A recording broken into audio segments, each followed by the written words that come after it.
I see you. Die hard. Trap. We gonna do this one the right way.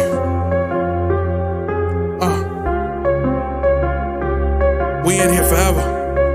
Yeah. Die hard, homie, die hard. You can check the swag, he the realest by far. Swimming in that blue and orange, he the lifeguard. Yeah, he been through pain, at least he got some nice scars. He can smell a trophy, yeah, you need it back to back. Represent himself, his own name is on his back. 10 toes down, try to stop him, he come back. Bandwagon hoppers, he will knock you off your tracks.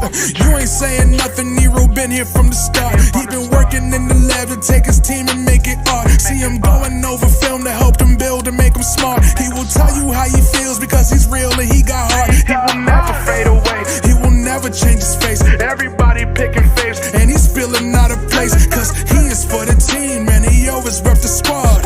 Like that Christmas movie, he gon' always die hard. City on my back. They ask me what's my name, and it is on my back. I'm just speaking facts. We got big dreams, we ain't looking back. We be really die hard, yeah, that's a fact. We be really die hard, ain't no going back. Make the whole crowd rise like a thermostat. Fourth quarter, I'm the killer that's gon' murder that.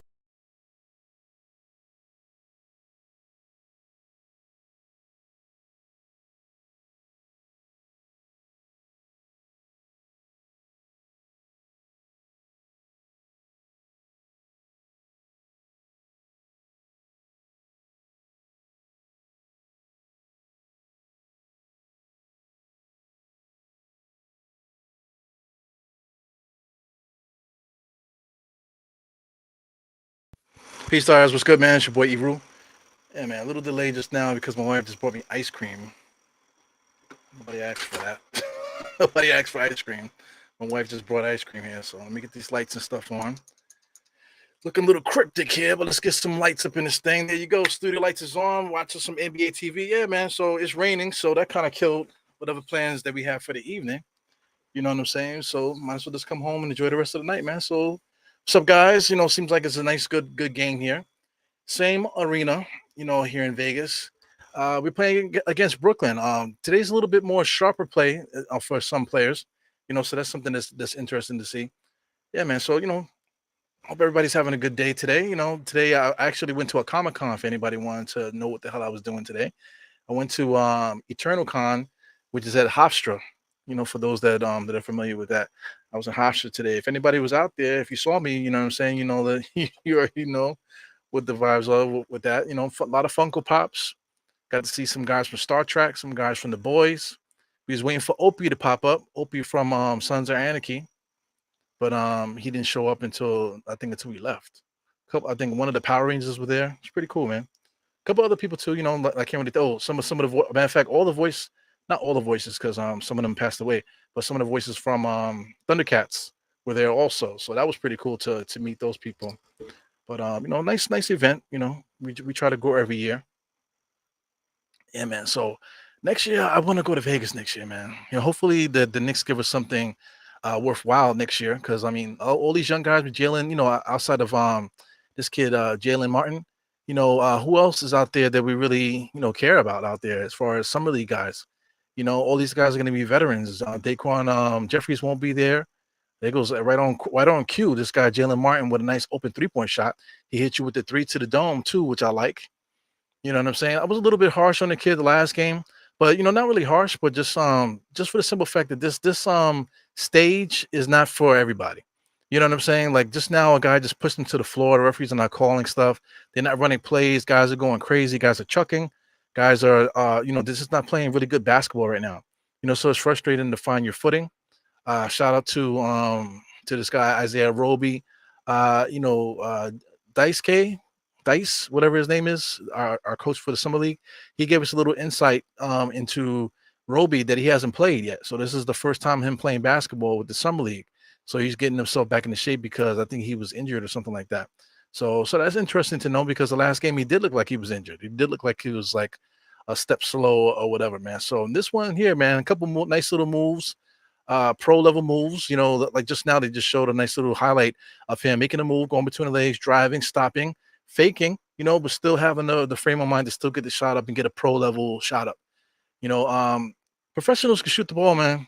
So that's the difference between like the normal person and a hooper. Like hoopers can shoot. I'm saying? Guys that play the NBA could shoot.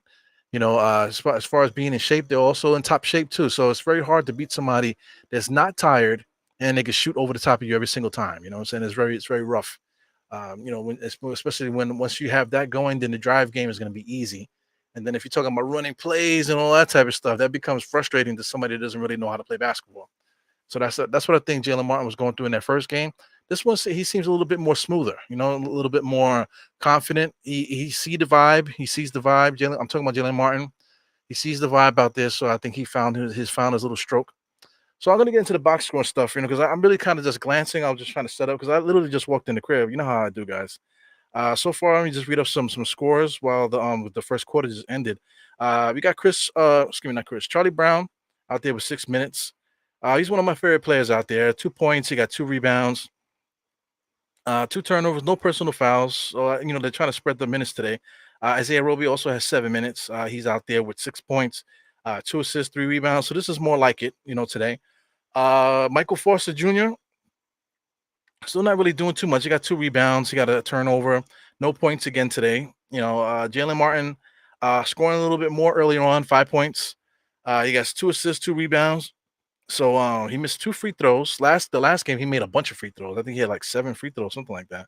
1 from 3 from the field. So he's getting in the mix. Oh, excuse me. 2 for 4 from the field. One for 3 from three. So he's getting the mix of the offense. He's been a little bit more confident. Just now I believe he had a 3-point shot on the last shot that I saw him shoot. Looked nice and smooth, right in rhythm. Looks like a pro level shot. So I mean the kid is good. He made a couple moves, two moves in particular the last game, and that was really incredible, man. So it's just a sign for things to come. The kid is only 19 years old. He's like a baby. You know what I'm saying? So it's only going to be up from here. So I'm watching this guy, Trevor Keels. I am just not a fan of his. He just pulled up for 3 just now. So he could be another one that he just started the game off slow. Yesterday, just trying to get his feet wet and stuff. He hit 2 threes, I believe, right now. 2 threes, 2 rebounds. Just because the guy can hit the 3 doesn't mean he's a good player. I don't think he's a point guard. Just watching what's happening here, and he doesn't react well. What's the name of the point guard that we had years ago under Fizdale? The one that Fizdale said he wanted to get right. The African kid. I keep forgetting Money's name, but that's who Trevor Keels reminds me of. Just somebody that has no business playing point guard, that was groomed to play point guard, and now he's playing point guard. So Trevor Keels just made another layup just now, man. So I mean, him shooting 2 threes and making a layup, does that mean he's a point guard? It just means that maybe he needs to focus more on being a shooting guard. Defense, he's moving his feet there, staying busy, staying active, not touching the guys with his hands. So solid defense there. This Brooklyn team just now, Jalen Harris.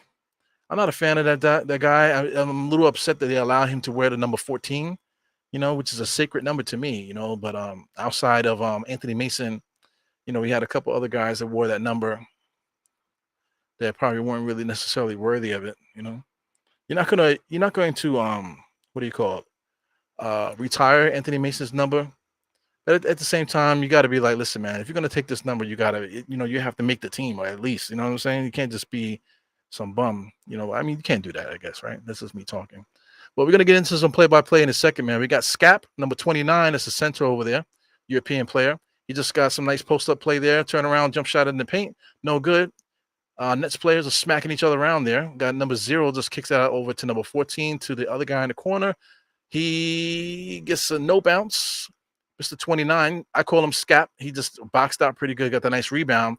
And then he just throws to the 32 in his face. 32 act like he didn't want it. So it's 32. Who's that? Garrett? It's 32 Garrett. No, I believe Garrett is wearing like a headband. So we're going to get these names right. So that might be Moore. Mr. Moore. That might be Moore on our team there that's has the braids without the headband. So we got some Brooklyn guys here. I'm not really too sure about these guys. Number 0's a hack. You can see him there. He just passed it, almost broke his leg a few minutes ago. And just now he sets in a blatant illegal screen. He looks like he has them trembling legs, where the legs be shaking from the calves and the hamstring. You know what I'm saying? Just kind of just watching those guys how they play. Trevor Keels steps back, shoots another 3-point shot. So I mean, like this guy, he's a shooting guard. He's not a point guard. No point guard skills whatsoever. Take a look and see what's going over here in Brooklyn. Just looking at some stuff. We got David Duke. David Duke, he's 3 points. Is another guy here that came from a good school, just like Trevor Keels. He thought he was going to be something, but he's not. You got Jay Wilson over there. He has 9 points. Jay Wilson for them. They're power forward. Aaron, somebody named Brooks is number 8. He got 8 points. Who else? We got Kate Chandler. He's the point guard for Brooklyn. He has 5 points, 2 assists and stuff, three rebounds. So we'll get used to these guys. Like I said, this is summer league, so I'm not used to some of these guys' names. I'm used to some of the guys for the Knicks, so it'll be interesting to see how these guys do today. There goes Trevor Keels, just drives and just gets the ball slapped out of his hand. He has no handle. He has zero handle, man. He just drove and just got the ball slapped out of his hands so easily. I hope they show the replay there. So the Brooklyn player, number 55, was able to drive nicely and make the nice little layup. Look at Trevor Keels. Simple drive there. Just gets the ball slapped out of his hand. That happened at least three times, I want to say, that happened in the last game, where he just makes a simple move, and they just slap the ball out of his hands. That's what they would do to me. And that's what they would do to you if you do that, if you're playing in summer league at the NBA level. But not to somebody that's already been playing, professional G League. You have, experience playing in the G League, so you shouldn't be getting the ball slapped out of your hands so easily like that, especially if you're supposed to be a point guard. So here goes Jalen Harris. He's been doing a lot of ball handling and bringing the ball up the court. Gives it to number 21. That's Mr. Garrett. I'm a fan of Garrett, number 21. Harris gets the ball back, and he throws the ball to 27 right into the defense there. So here he goes, number 0. He's a hack. He just lost the ball. Kicks it out to number 55. Number 55 misses that. Garrett traces down the rebound. Garrett is looking ahead. Good basketball player. Keeping up his dribble. Passes it over to who's that? Jalen Harris? No, that's number 31. I believe that's Charlie Brown Jr. So Charlie Brown Jr. is a slasher, man. Good basketball player. I would like Charlie Brown Jr. to be invited to camp. Number 31, the one that's shooting free throws right now. I think he's a good basketball player. Dope fade, handsome brother. It is what it is there. Good focus player. I like the green sneakers too. Green sneakers. Trying to get a little bit of energy under the feet there. I get it. Man. Just not a fan of Trevor Keels, man. That's one thing, man. Like a lot of people say, oh, yeah, but he's young, this, that, and the other. But they only say that about certain players. Like, ain't nobody vouching for Trevor Keels. So I can trash Trevor Keels all day long. Because like I said, nobody's vouching for him. But if somebody's vouching for him, then all of a sudden that 19, 20 years old age don't mean nothing. Trevor Keels is just trash, right? But I think some of the other guys are trash too. So here we go again with these summer league guys just chucking up 3-point shots and getting fast break layups. That's the name of the game right now. I'm gonna say what's up to my chat. I got 42 people here just made some comments since I've been on. Like I said, you know how I do, guys. I just pop on whenever I can. I literally just came in the door. My kids pissed me off. They put we stopped at the grocery store. The kids put the food away. So now I'm in here, getting my trying to calm my ass down. So here goes Mr. Hack, number 0, drives in there with full head of steam and just bangs it on the whole team there. That always happens. Every time I talk dirty about a player, they come in there and they make an amazing move, man. So number 0 on Brooklyn just drove in there. That's Mr. Gray all the way to the basket and banged it right on everybody. That was crazy. Isaiah Roby just got stripped. So here goes Gray pushing it up, gives it over to their driver, gets all the way to the basket. Isaiah Roby, is that Roby at the rim? Roby looked like he might have hurt his hand.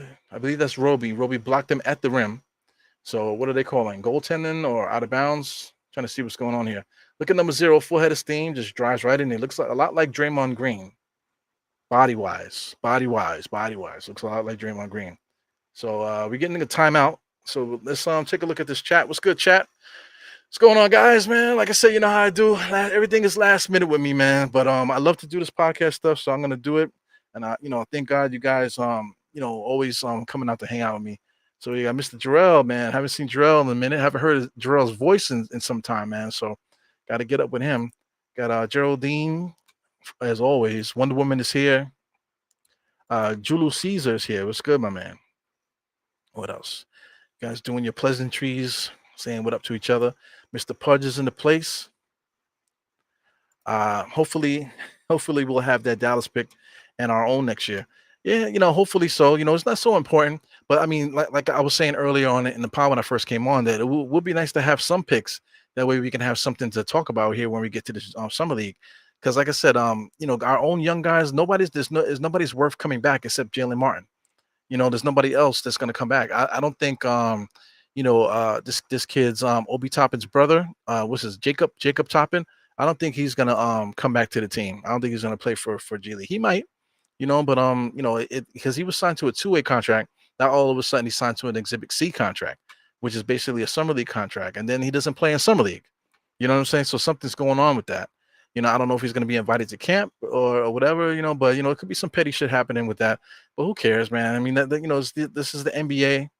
Like I'm gonna do a Obi Toppin pod, guys. I'm gonna do it soon. I should have did it already, but a couple more news came out today that I'm gonna add to the fire of that podcast, man. So whenever I can get it done, maybe today, but everybody's into the summer league. They're gonna do breakdowns and post game breakdowns and stuff like that. So I'll let you guys enjoy that, and maybe tomorrow, since I don't know if the Knicks are playing tomorrow. Let me see. Let me check out the schedule if the Knicks are playing tomorrow. If the Knicks aren't playing tomorrow, then I'll get up and I'll do that Obi Toppin podcast. I guarantee you guys, you are not gonna like half the shit I got to say about Obi Toppin, man. But I'll leave it like that. I'll leave it like that. Right now the score is 39 to 27. Brooklyn is up. Shout out to Spencer Dinwiddle's a supreme troll. He got the freaking big red for those that remember OTB and just betting in general, like playing illegal numbers and playing just regular numbers. The old big red picture. That's on Spencer Dinwiddle. All the old school heads know what I'm talking about. Young people, you could look up the big red numbers and tell me what you think about that. All right, so I'm looking at the schedule now. So we're playing Brooklyn right now. Next time we play is the 12th. Yeah, man. So tomorrow, definitely gonna get that Obi Toppin podcast finally up and running. Because I gotta get those thoughts off my head before somebody else comes out and says something. Yeah, man, you gotta have a trail, man. When you do this podcast stuff, you gotta have a trail of ideas, because people are gonna say, "Oh, I said this, I said that," and then but you can just have your thing. Listen, like Isaiah Roby, I've been talking about that cat for a while, man. I did a few pods on him. I even did a short on it on Isaiah Roby. So I've been talking about him for a minute, but nobody else starts talking about him until Iron Bagley talks about him. You know what I'm saying? So it is what it is. Like I said, the reason why I got into podcasting and stuff, because I didn't like the voices around the basket, around the game and stuff. So I said, hey, since I don't like these voices, I might as well put my own voice in there. I'm quite sure that some people ain't gonna like my voice either, but I'd rather put mine in the mix to just because I enjoy it. I just ended up really enjoying it. Yeah, man. But anyway, lost my train of thought a little bit there. So anyway, Jets for Life is here. Yeah, Roby's looking nice out there. He's a professional. He looks like a professional player. He can shoot the three. He's very efficient. A good ball mover. He's a backup. He's a good backup player.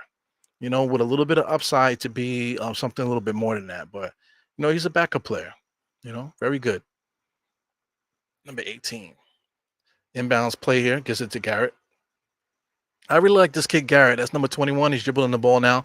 Garrett is not a point guard, but he's doing point guard duties right now because our point guard that we have listed there, Mr. Trevor Kills, is completely trash. He goes Jalen Martin, just launches the three there. Woo, he almost knocked that down. But the confidence that he had there just to hit that. Summer league bullshit. Brooklyn player just drives head on, head down, not trying to pass it, forcing it. Referees call the foul. It's typical bullshit. Guys trying to make teams and stuff. Scrolling. Got Mega here. What's good, my man Mega? We see we saying Juju. Juju saying as a 4-year player, tired or not, Roby should show flashes of dominance. Yeah, you got that. Definitely, man. Definitely you got that. But I said this a little earlier. This summer league thing is very hard to get up on, man. Like just check this. I don't know if you guys ever played with like South American guys, like on the weekend, and catch a bunch of not to be stereotypical, not to sound like an asshole, but like typically South American men, they get together and they play soccer in the park. It's very rare you catch them playing basketball. But back in the days, the Goat Park. I used to play in the Goat Park. which is on what is that 90th on 100th Street. It's gonna be like like close to 100th Street. It's about like 98th Street on in Columbus. It's gonna be in Amsterdam. It's on Amsterdam and like 98th Street or whatever. So I used to play there a lot. So sometimes I used to go there, shoot around, and just work on my game and stuff. So sometimes on the weekend, I would catch these South American guys, and everybody's there like 5'5", the tallest. You know what I'm saying? But the reason why I'm telling you the story because their style of play is very hard to play when you're playing with all of them because they play a different style of basketball. So you're trying to get out there, you're trying to do your thing, you're trying to make passes and stuff, but they don't play that dribble stuff. They don't play that whatever. They play extremely rough, play jail style basketball. Everybody's running into each other, guys are falling on the floor. They're you can get a sense of racism too because they don't want to play with you. You know what I'm saying? So, if they let you play, then they're not gonna be friendly with you, so you get what I'm trying to say. It's a different atmosphere to try to get your game off. So I'm not going to be crossing these guys up and laying them up because just the way that they play, they're not going to allow you to do that. So there's an adjustment. Is what I'm trying to say. You know what I'm saying? So I just threw that story out there just as an extreme, thing because I can have a bad game against those guys because the way they play is just crazy. But then I could play in another court with a different group of people, and all of a sudden the game is this different. Setting picks and being able to get your dribble off, driving to the basket, being able to get your jump shot off without getting your feet cut off underneath you with the way these guys play. Shout out to the assistant GM I see there on the left hand side of the screen, to Tom Thibodeau there.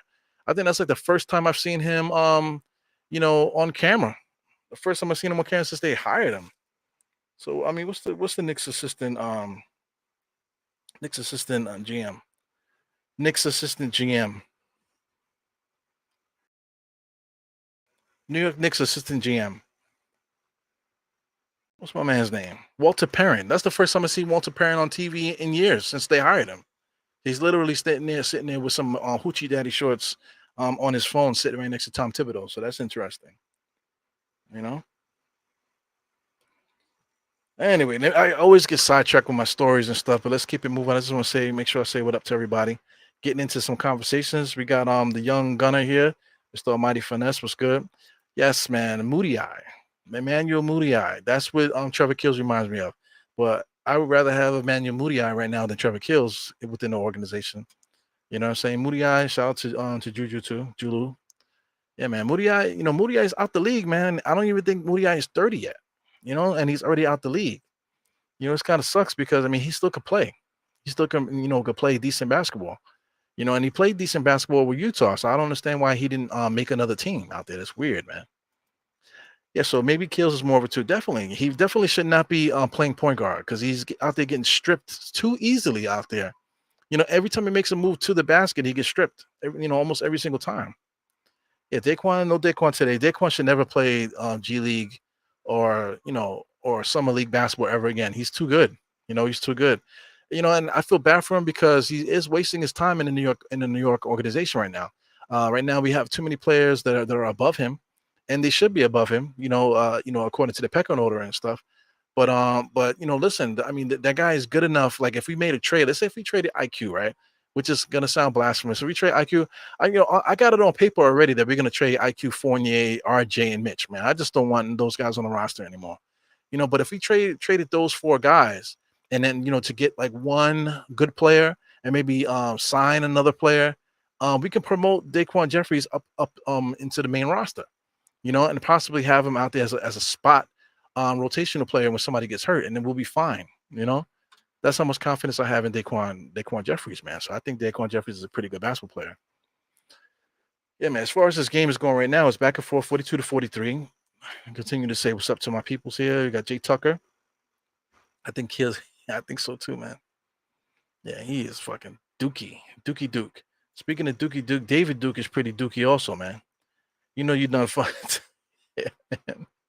Yeah, that's the different David Duke. That's the David Duke Jr. that's on the Brooklyn Nets. What a name, man! Like I don't know. If your last name is Duke, and why would you name your son David Duke? You know what I'm saying? Oh my, what like the cockiness of somebody? Oh, my son is going to change. The stigma behind that name because he's going to be so great. Unbelievable. Charlie, aka Charlie Rock. Yep. Mr. Charlie Brown, very good basketball player. Nice driving kick, typical basketball here. Garrett jumps in, he touches the ball, goes out of bounds. I don't want to sound chauvinistic, man, but this referee here, number 11, is kind of thick, boy. Yeah, man. She got some size to her there. She got a triple 11s on the Bizak. You know, I'm watching. I'm watching. So number 34, inbounds play to number 6. Another good defensive play, slapping the ball out of bounds, but the referee calls Knicks ball. So Charlie Brown, good defense there. Yeah, man. Charlie Brown, I'm a big fan of Charlie Brown. You know, they keep talking about Wembanyama. Wembanyama is on the screen right now. You know, always going to be great, always going to be this and the other. Isaiah Thomas is doing color commentary right now. He just said that he thinks that he's going to be a defensive player of the year one day. He could be that one day. You know what I'm saying? But let the guy become who he's going to become. You know, he could block shots right now. He showed perimeter game. He hasn't really shown too much on the inside yet. It's still early on in his career, but my thing is let the guy be where he's going to be. You know, don't say, oh, he's gonna like average 40 points per game. Oh, he's gonna get 15 rebounds per game. Oh, he's gonna lead the league in steals one year. That's kind of like, you're Nostradamus. You could say, I can get it. You could say, yeah, he's gonna be a very good basketball defensive player one day. He has a chance to be defensive player, yeah. But don't be like, oh, yeah, he's gonna get a few of those before the end of his career. Like, well, let the kid be what he's gonna be. Shout out to Damian Cox. What's good? What's up? We got Jack City. We're late to the party. Hey, I'm late to the start. I started basically at the end of the first quarter, starting the second quarter. So I basically talked throughout the whole second quarter. Yeah. So we're about to get into halftime in the second. 2 minutes left in the second quarter. We got Michael here, number 27, gives it over to Isaiah Roby. Isaiah Roby's directing traffic, gives it back to Jalen Harris. Jalen Harris comes across the screen from Michael, gives it back to Michael, number 27. Good strength and control in the paint there. I was telling you guys in the preview video that I did that this kid is going to be a player, man. Let me get these names here. I know my man's name is Michael, but I got to make sure I get his full government up here. Come on, man. Make sure I get his full government up there. We got Isaiah Roby with a 3-point shot. He makes it, but they're going to count the basket. It looks like they're going to count the basket, and they're going to get the foul on the floor there. So Isaiah Roby knocks down a professional 3-point shot. Like I'm trying to tell you, Isaiah Roby has very strong legs, man. So he once he plants his feet, he can get up. Once he gets up, he has a professional style jump shot. So the legs are going to press the jump shot up. Now watch how he shoots it. Just stomps his feet into the ground, jumps up, and it just pushes up the jump shot. Beautiful, professional-looking basketball player, man. All around, fundamentally sound Isaiah Roby, man. He's going to be a very good basketball player. Yeah, once again, shout out to the referee number triple one. I think she's good looking. You know what I'm saying? Just the way it is. Mind your business. But that's the way I think, man. Shout out to my wife if she's watching me. If my kids are watching me, in the other room, talk about another lady. But it is what it is, man. Very good. They're showing a close up of her there. Nothing special, man. But mind your business. Let me get this box score going so I can get these names right. So Brooklyn here. Brooklyn's arguing with each other a little bit, trying to get some continuity going here and get some communication. You got number 8 driving there. He traveled basically, so he tried to split the defense, and the referee bails him out there. That's garbage. So that's David Duke Jr. With the braids there and the crazy baby hair that's wrapped around his head. It looks like a headband. It's not necessarily a good look. Let's get some names going on here. So that's Foster. I got to get his name properly instilled in my head. Michael Foster, good basketball player. You go, Charlie Brown Jr. just got a nice little steal. So are you going to call a foul on Brooklyn? You're going to call a foul. Might be a loose ball foul on the Knicks there. So it's going to be a foul on the Knicks. Number 55 is going to be inbounding the ball right now. So David Duke got 6 points. You got another guy, Brooks, has 11 for Brooklyn. Jay Wilson has 9 still. K Chancellor has 7. You got that gray dude, number 0. He has 7. So here comes the Knicks. Knicks are having a hard time getting the ball across the timeline there. Communication is poor. Like I said, it's a summer league, so pure communication. Michael Forster got stuck at the timeline there. It could have been a backcourt violation as well. My man Dice Yokomoto, whatever his name is, for the head coach of the Knicks. He's a very short brother, man. Very short. There's one thing too. Let me just since this thought is in my head, people, a lot of these basketball players, they get mad at certain guys. Oh, you never played the game. You didn't play in the NBA, so how would you know this, that, and the other? You don't know the game. Fans don't really know what they're looking at. That type of bullshit, But meanwhile, your coach is like, 4'11".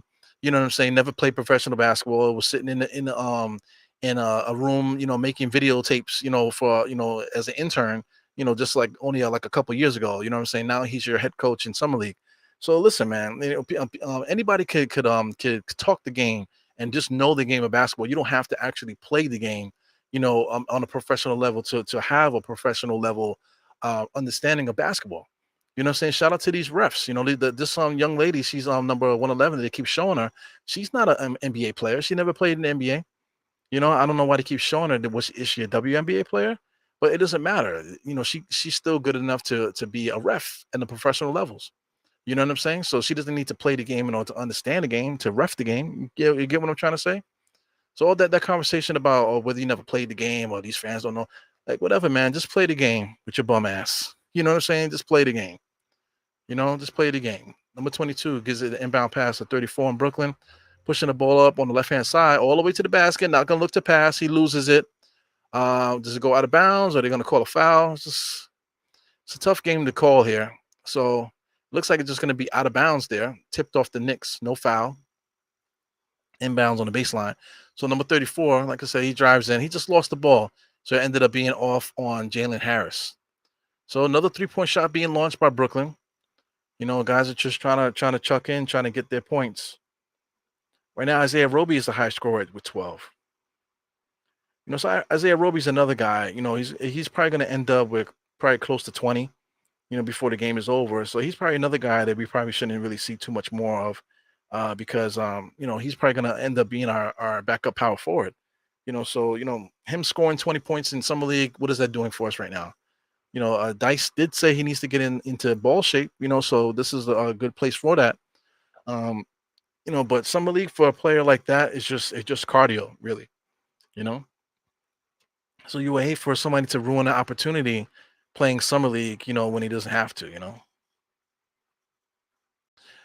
Julius Caesar, I don't agree with this. I don't agree that he took the high road. You know what I'm saying? I'm going to talk about Obi when I get a chance.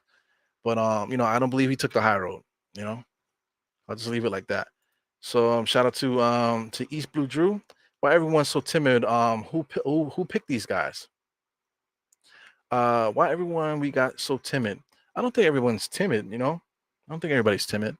I think the guys are trying to play the right way. Charlie Brown, these guys, I think they're trying to play the right way. And like in respect to the team we played last time, we played the 76ers. Those guys, they were just attacking, going wild, just throwing shots up, attacking the basket, uncontrollably attacking the basket. You know what I'm trying to say? Just trying to keep the pace going. They weren't necessarily playing good basketball. They were just really, really pushing the pace and really just attacking. It kind of annoyed the Knicks a little bit because there's no organization. The guys are just going wild. Nobody's getting back on defense, that type of stuff.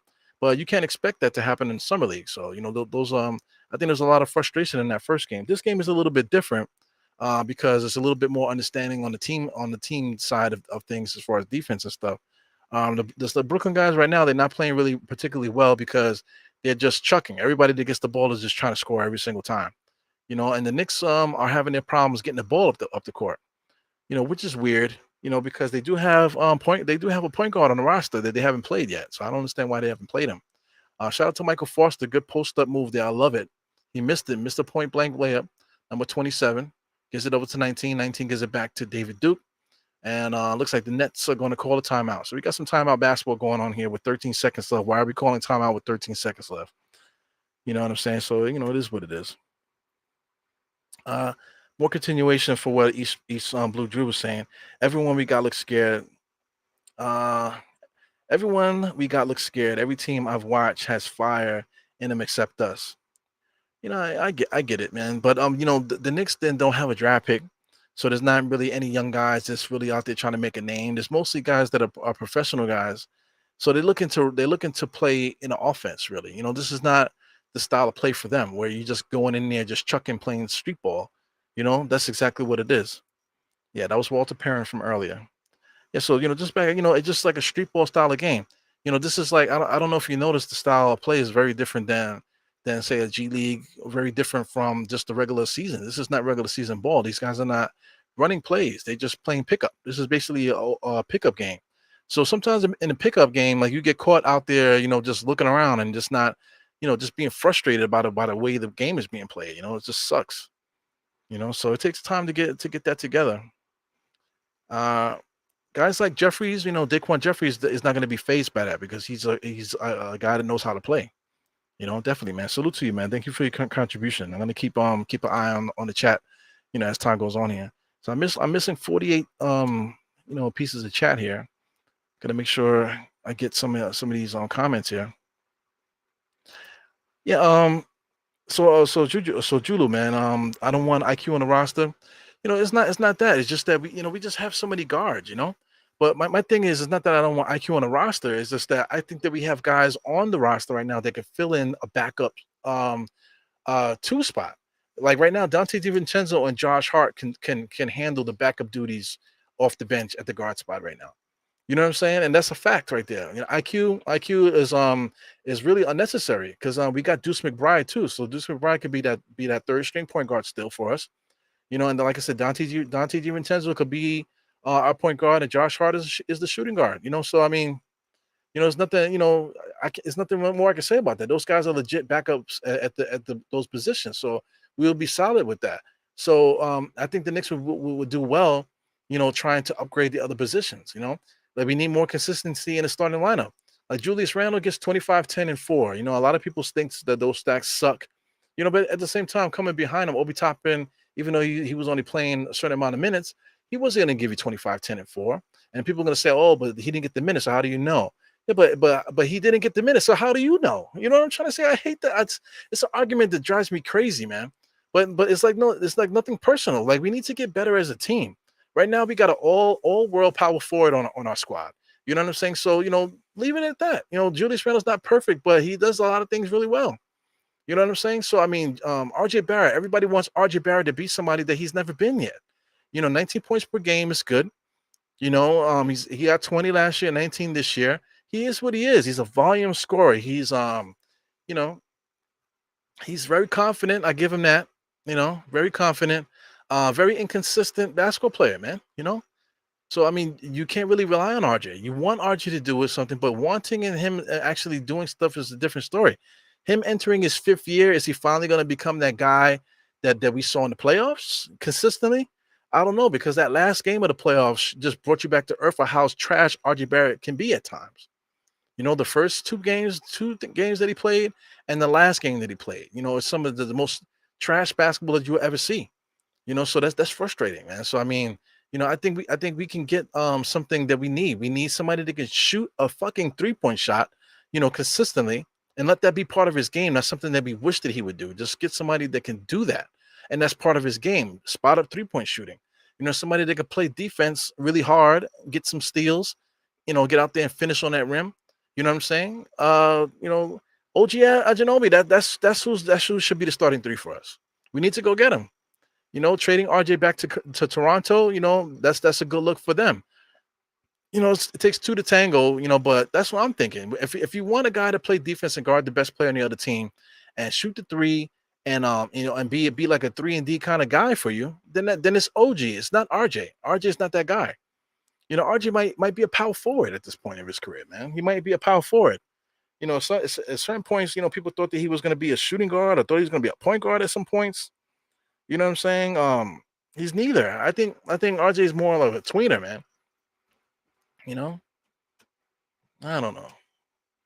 But it's no knock to RJ because I mean we don't have to trade RJ. RJ could stay here and RJ could just keep on doing what he's doing, and we could just hope that one day that he becomes more of a force rather than just being like an almost kind of guy all this fucking time. Same thing with Mitchell Robinson. Mitchell Robinson, for all the defensive prowess that he has, he's still not that good offensively. He can't make a simple hook shot. Like this guy Scap. I call him Scap. He's the European player that's on our roster playing center. You know what I'm saying? He has more offensive game than Mitchell Robinson does. You know what I'm saying? Simple hook in the paint. Simple put back, excuse me, put back, simple spin moves in the post. Not Akeem Olajuwon, just scat. This guy that do scat. I call him Scap. His last name is Skpin. Tsev. It's European name. I've been calling him Scap. You know what I'm saying? If Mitchell Robinson had Scap's offensive game, then I wouldn't say nothing. I wouldn't say nothing. Because the defense, is already speaks for itself. But if he could do the little bit of offensive things that Scap can do, and be a little bit more of a leader on defense, not just play defense, but be a leader on defense, then I wouldn't say nothing. But I don't think Mitchell Robinson will ever be that guy. I'm sorry. So I mean, we need to upgrade the positions, guys. That's what I'm thinking. We need to upgrade the position or just eliminate him from the roster to upgrade another position. Because I think Hartenstein and I think Jericho Sims, I think those guys can hold it down at center for us, man. And I think that there's people out there in the world that can come in and be functional centers for us in the NBA for cheap. Shout out to Boogie Cousins that's playing in Puerto Rico right now. We can bring him in here and to play 15 minutes off the bench at center. Come on, man. So I would rather make the shooting guard better. Maybe not trade RJ. Maybe trade Grimes and try to upgrade the shooting guard position. You know what I'm trying to say? So I mean, we can't. We could upgrade the roster through hope. But at the same time, I think we're wasting our time with this stuff here. We're wasting our time waiting for guys to grow. Because Quentin Grimes can come in, still be the same good basketball player, ball mover, good at driving to the basket, good defender. But we need him to be more than that. We need him to be more than a spot up shooter on the outside. We need him to be able to create and to be able to score, take the pressure off of Julius and Brunson. That's what we need. But why wait and see if a guy is going to do that if there's an opportunity to get somebody that's already doing that in the NBA? We have the ability to go pluck somebody like that off of a roster if you wanted to. Shout out to Zach LaVine. Zach LaVine is not the answer for some. But like I said, if we could put a package together to get a Zach LaVine here to play shooting guard for us, if we can keep RJ, then that could work. But that's the key for certain guys like that have injury histories and stuff like that. We can't give up the whole stable for them. If we get Zach LaVine, we got to keep RJ. We can't trade RJ. So I mean, Grimes would have to go. IQ would have to go. Mitchell Robinson might have to go. Those are the guys. Of course, Fournier, of course. For salary reasons, those are the guys that have to go to make that starting lineup better. Now you can't tell me that Zach LaVine, is not gonna do nothing for us. But listen, Quentin Grimes with 11 points per game is not doing nothing for us neither. His defense and the way that he moves the ball and shooting the three is not so important that Zach LaVine is going to be considered not a good pickup compared to him. It's like, it's just crazy. But like I said, Grimes does have the potential to be that guy. But how long are we going to wait for those guys to become the players that we think they're going to become? That's the issue with our players right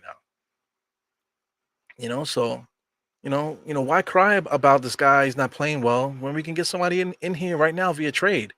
If we're aggressive enough, if the other team is willing to make a move with us. Let's get somebody in here that can play. And you can't tell me that Julius Randle with Brunson and Zach LaVine, just as an example, guys, it's not going to be a massive upgrade, especially if RJ's still on the roster. You make RJ now the basically the fourth option. Julius will be the third, Brunson pseudo 1, with Zach LaVine basically pseudo 2, pseudo 2-3. You can't tell me that's not going to be a good mix. You can't tell me that but Julius Randle. Nah, Zach LaVine averaged 20 something, almost 30 points per game one year. 27, 29. I forgot how much he averaged, but he's a big time scorer in this NBA. He's gonna get the ball. You know what I'm saying? So if he's gonna get the ball to get that many shots, it's gonna take the ball away from Julius, and that's gonna help us. Brunson already had the ball. RJ's gonna have to eat another way.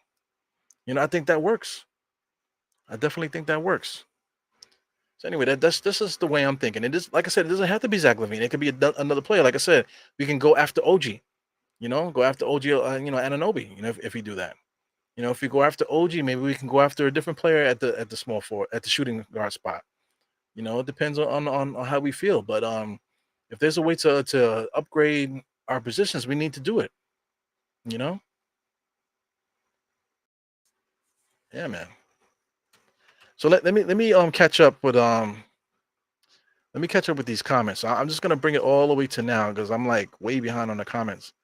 I got some guys here. We got Bo Ishmael, Allah Wise. Let me see where Allah Wise and Bush Ishmael came in here. So we got some pause stuff going on here. So we just came back now. So we just came back in this third quarter. You got Brooklyn there chucking. This guy stepped back, drove the lane twice, and then put up a bullshit shot. So now they got the guy on the inside, number 21, fighting for his life, trying to get that bucket. Didn't get it. Knicks are pushing the ball up the court. Trevor Kills can barely catch it. He dribbling with the left hand, going to the left, dribbling between his legs, directing traffic. He's directing traffic and nobody's moving. Trevor Kills passes it over to the corner. He moves out of the way, gives it back to Isaiah Roby. Isaiah Roby catches the nice drive in there, receives the ball, nice professional spin in the lane there. Wasn't able to finish. Michael Foster wasn't able to tap it in there. Everybody's getting back on defense. Brooklyn, number 22, 21 is going to look to. He was looking to shoot it, looking to pass it. Nick stole it. Shout out to Jalen Martin with the steal. Jalen Martin, top of the key, number 16, dribbling around looking. Gives it over to number 31. That's Charlie Brown. Charlie Brown tried to pass it over, got slapped a little bit. Back to Keels. Keels to Michael Foster. Michael Foster, professional post-up play. No good. Slapped it out to the fast break play here. They let the ball go in. Number 44 gets a nice easy layup. Knicks let him score. Got Trevor Keels trying to push the action here and kicks it out to Charlie Brown in the corner for three. No good. Number 44 gets another rebound. So here he goes, pushing the ball up the court, looking, and he just chucks up three, almost knocks that down. Shout out to number 22. 44 gets the ball again, right to the basket. Misses another shot. So 44 said, you know what? I'm going to shoot my way onto an Israel team right now. Got Trevor Kills dribbling, looking to give it to somebody. 44 gets another steal. So 44 said, listen, man, I'm trying to get on an Israel League team. You know what I'm saying? Fighting for my life. What's number 44's name? Trying to see the back of his jersey here. Slapped it out. Number 44 is driving. Comes in. They let him score. What's the back of his jersey say? I couldn't see his name. So I can't really hear. But number 44 said, listen, man, I'm trying to get on a Venezuelan league basketball team right now, man. You know what I'm saying? Number 34 just got slapped the ball out of his hand just now. 19, 18, 17, almost got a half-court violation. Gives it back to number 44. 44 is going crazy. Interior pass to number 21. 21 gets blocked, but they call it a bullshit foul there. You know, so like I said, number 44 is fighting for his basketball life, man, trying to get that contract in Scandinavia. So, yeah. Let me get my man here. So I'll start with my man Boy Ismail right here. Boy Ismail with the nice paragraphs. He says, you see a dude playing against summer league dudes. Let's see what Scap does against real NBA talent. He's gonna get his ass whipped against real NBA talent. You know, because he doesn't play defense. You know, he's more of a finesse player kind of. You know, but he's dirty though. He plays dirty. I don't know if you guys watched that. Trevor Keels can't even get the ball up the court, man. Trevor Keels gets stripped again. He can't bring the ball up the court. He's not a good basketball player. Isaiah Roby just pulls up for three. No good. Charlie Brown, nice little rebound, fighting for his life going on the inside. And they just call out of bounds on Charlie Brown. No, out of bounds on Brooklyn. Yeah, man. Trade Jericho. We could trade Jericho too, you know, if it comes down to it. Trade Jericho. If it suits the Knicks. We have to get better. We can't be doing another, you know, trade a player for 2 second-round picks thing again that we did with Obi. We can't survive another trade like that. You know, I get it. Trading him for 2 second-round picks, try to get a trade exemption, you know, try to get do Obi a solid, you know, to get him where he can do well, you know, because the Knicks didn't have to do that.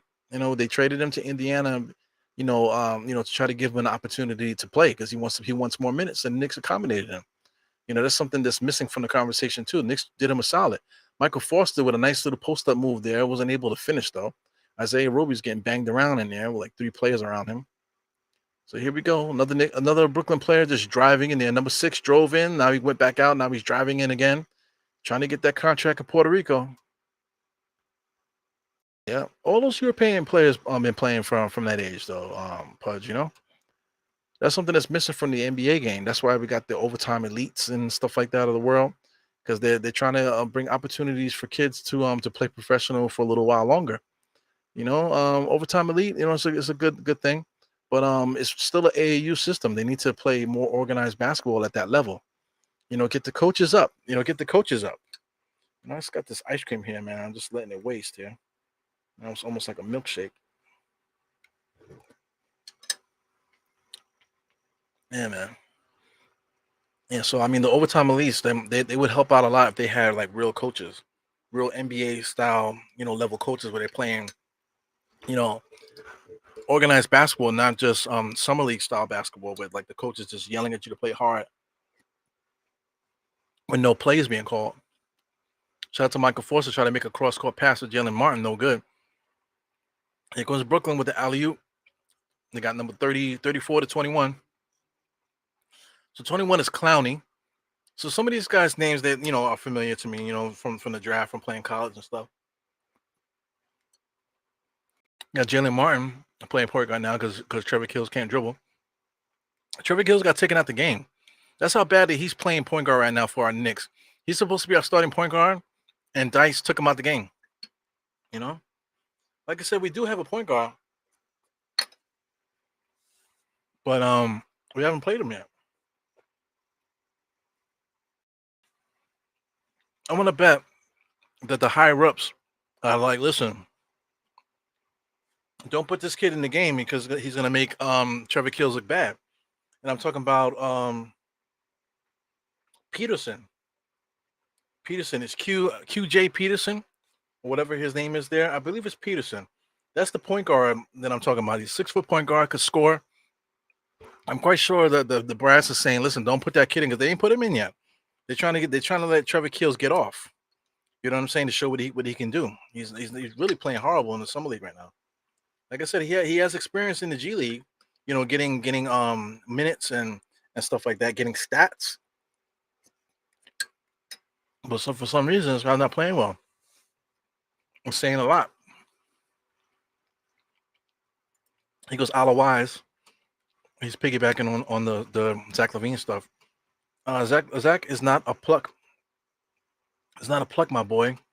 That's 40 plus million. I get it. He's not a game changer on his own team already.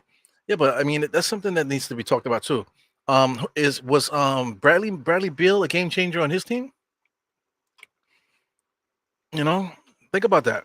Was Bradley Beal a game changer on his team? So how come Bradley Beal going to Phoenix is supposed to be a big thing?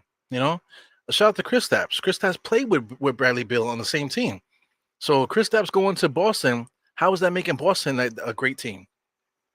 You know what I'm trying to say? What's making Boston a great team because they got Kristaps? Because he wasn't shitting in with Washington and he played with Beal. And he played with Kuzma. And he played with decent players on his squad. How come they didn't win? You know what I'm saying? But we're supposed to be afraid of Boston because they got Kristaps, and we're supposed to be excited that Phoenix got Bradley Beal. So I mean, he's not. I don't think those guys are game changers. So but why is it the cool thing to say that Zach LaVine is not a game changer? That's what a lot of people are saying. That he's not a game changer. How could somebody that scored that many points in the NBA can he not be a game changer? Especially adding them into a team. So that's the thing. We're not getting rid of our key players in the rotation for the most part. Starters. We're not getting rid of starters. To get a Zach LaVine, because I'm not going to get rid of any starters for Zach LaVine. I'm absolutely not trading RJ for Zach LaVine. I might trade Quentin Grimes, you know what I'm saying, but I'm not trading Zach LaVine for for RJ. That's out of it. So our starting lineup is going to be adding Zach LaVine. Like I said, Brunson and Zach LaVine. Maybe Mitchell Robinson might be in a deal, maybe not. I don't know. But let's say we can make a deal with not trade Mitchell Robinson. And RJ will be here and Julius. So we're talking about Julius, RJ, Mitchell Robinson, Brunson, and then adding Zach LaVine. So how is that not a game changer? He's not doing that great for his own team. He's not bringing any wins to his own team. But like I said, we already won with our guys. So if we upgrade Quentin Grimes and turn him into Zach LaVine, you know what I'm saying? Then what does that say to our squad? You know what I'm saying? Our squad got better. You know what I'm trying to say? So it is what it is. If he got Bradley Beal, people would have been, oh wow, look at that. But it's the same thing. Bradley Beal and the Washington Wizards didn't do shit. Bradley Beal's not a game changer the same way that Zach LaVine is not a game changer. It's the same argument. So 60-50, Knicks are down by 10. Like I said, we have a lot of shell shock players on our squad, man, to tell you the truth. Like you said, somebody said about energy. It's true. The energy of the other players, they just really are going after their buckets. They're going so crazy trying to get their buckets because a lot of these guys are no-name guys are not going to be in the league. So they're trying to get that on contract in Venezuela. Look at that number 22. Number 22 is going buck wild out there, swinging his legs around there, throwing the basket at the rim, praying it goes in.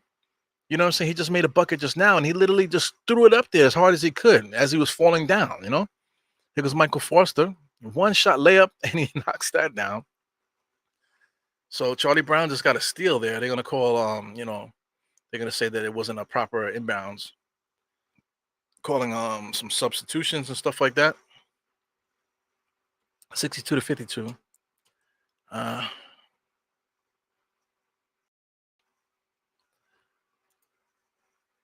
I'm looking at this here.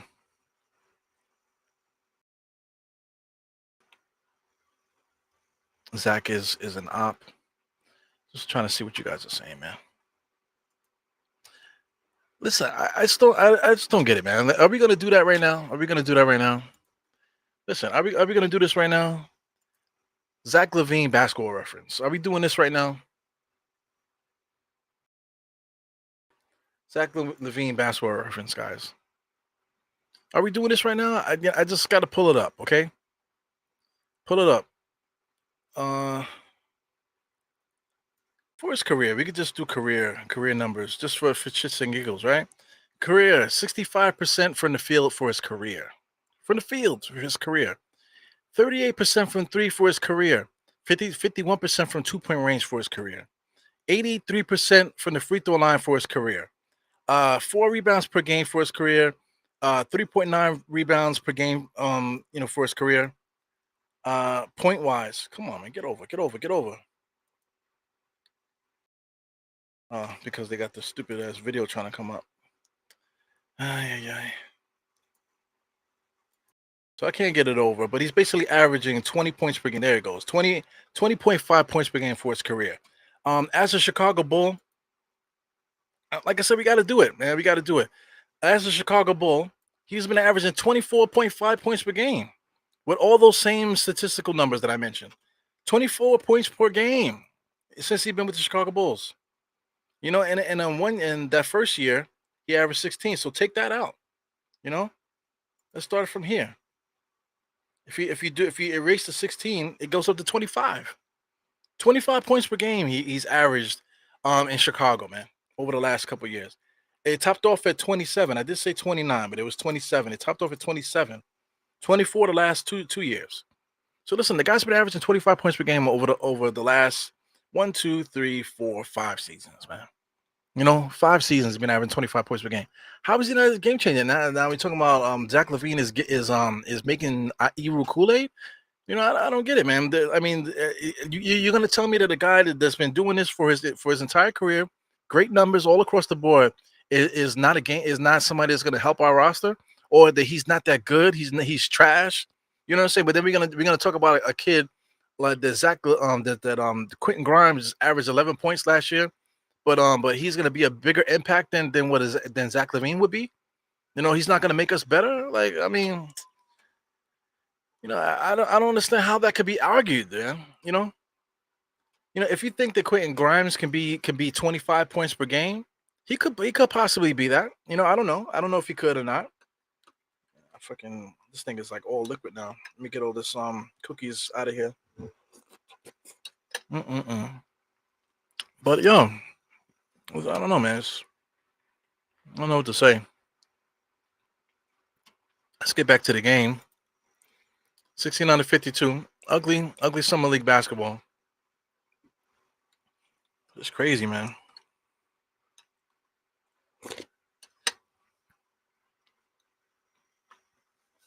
Ugly basketball. 3 minutes left in the third quarter. Just gotta let that marinate, man. Guys averaging 25 points per game with all those great statistics. And he's not gonna be good with us. He's not worth it. Ah, yeah. So anyway, otherwise saying that I'm the best at calling the game. I haven't called the game yet because I'm talking shit with you guys. I'm getting a lot of vibrations over here. Let me see if what else you guys are saying. So Knicks fans love the okey doke fake moves, blah blah. What else you saying here, Bo? So looking at the centers, I don't know, man. Like I don't know, man. Because I mean, Mitchell Robinson can't make layups, man. All he does is dunk. If he gets the ball, he's gonna try to dunk it. He's not gonna get the basket. He's more concerned with just trying to dunk the basketball. He's not like a defensive leader. He is not leading on defense. He plays defense, but he's not a leader on defense. So what are you doing for us, man? He's not an enforcer. He's not an enforcer type. And people are gonna tell me, oh, that's not his job to be an enforcer. It's like how is Mitchell Robinson's job to do the dirty work, and his job is not to be an enforcer? It's like, then who's supposed to be the enforcer? Brunson? The big man needs to be the enforcer. If he's out there playing defense and being asked to rebound and play defense, then he has to be the enforcer. He's far from that. He's not a leader on defense. So I mean, it is what it is. Yeah, but I just use those guys just as an example for Zach LaVine, because you can't say one thing about Zach LaVine, but don't say the same thing about these two guys. Because Bradley Beal I'm not afraid of Bradley Beal at all. You know, these teams want to get as much offensive firepower as they can to try to blow teams off the map with offense. You know what I'm saying? And who's going to do the dirty work? Who's playing point guard in Phoenix right now? You know what I'm saying? Oh, they don't need a point guard. They got Devin Booker that does all the ball handling and Bradley Beal. Right away you're just saying the game. You're just saying fuck the game. That's what you're saying. When you say shit like that, oh, Bradley Beal could do all the could do ball handling, and so could Devin Booker. He averages 6-7 assists per game. Whatever. So they don't need a point guard.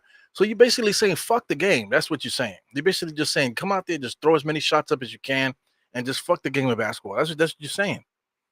The teams like Phoenix, they've always wanted to get like a bunch of point guards on their roster. They always never cared about defense historically. Even up recently with Steve Nash and those guys, they didn't really play defense like that.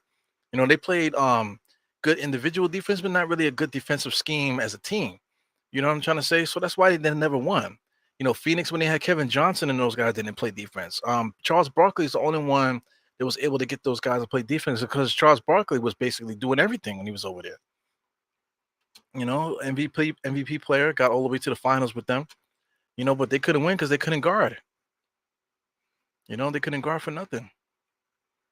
But anyway, that's the team, man. That NBA cares more about offense, man. They care more about just shooting, getting the superstars, and our fans still haven't learned their lesson. They're still trying to get superstars on the roster. Oh, who's going to be the next superstar is going to be available? It's crazy. Superstar available. Oh, we're gonna trade Fournier to get that superstar. All we got to do is have four first round picks and freaking 7 pick swaps. Because I'm so smart because I said pick swap. You know what I'm saying? And then we're gonna just give them Fournier and a freaking trade exemption and 5 pick swaps and 4 first round draft picks and we're gonna give them 5 second round draft picks. You know what I'm saying? That's gonna be able to give us Luka in his prime. That's what the Dallas is gonna say. Yeah, let me get that deal. You know what I'm saying? The Bucks are gonna say, hey, let me get Fournier and 17 pick swaps over the next 40 years. You know what I'm saying? Yeah, that's a good idea. That's a good deal. It is crazy. We're not gonna be able to get Embiid and those big guys like that, Luka, for bullshit. But we can get Zach LaVine for some bullshit. You know what I'm saying? But we can get, some of these other guys, OG for bullshit, but we're not going to get superstar players in their prime. When you say superstar, you're talking about Embiid, you're talking about Giannis. We're not going to get them for bullshit. So, it's just such a whack ass argument, man. It's a whack ass argument. So we got 2 minutes left in this third quarter. I'm gonna get back into some play-by-play in a second, man. I'm just, we're just talking about some stuff here. So Ala Wise is my co-conspirator here today. He says, Eru, I never said he was trash. He's 30. How you bringing him without moving a starter makes sense. So who we talking about? We talking about Zach LaVine? The Chicago Bulls, they might be looking to just dump salary or whatever. A team like that might be able to do, might be thinking about that. Move salary around, trying to get off of Zach LaVine's contract because Zach LaVine don't get along with certain players on the roster. There was rumors that they were fighting and stuff like that. So Zach LaVine might not want to be there. And the Bulls might just want to get rid of his ass. Of course, the Bulls are gonna might try to trade Zach LaVine for Hardy, for James Harden or something like that, something worth their while. But if they can't do it, maybe they might be thinking about dumping a player like that's disgruntled. Zach LaVine is not a superstar, but he's an all-star caliber player. You know what I'm saying? They could possibly be available.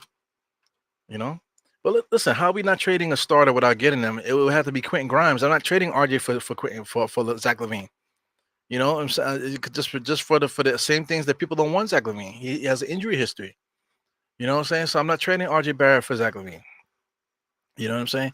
I'll trade RJ for OG though. You know what I'm saying? Even though OG has a horrible injury history too, but just to facilitate that deal for Missouri, Masai Ujiri, whatever. I'm quite sure he's gonna want to try to fuck us. You know what I'm saying? But he could take RJ. RJ would go over there and score 25 points per game, and they'll lose all their games.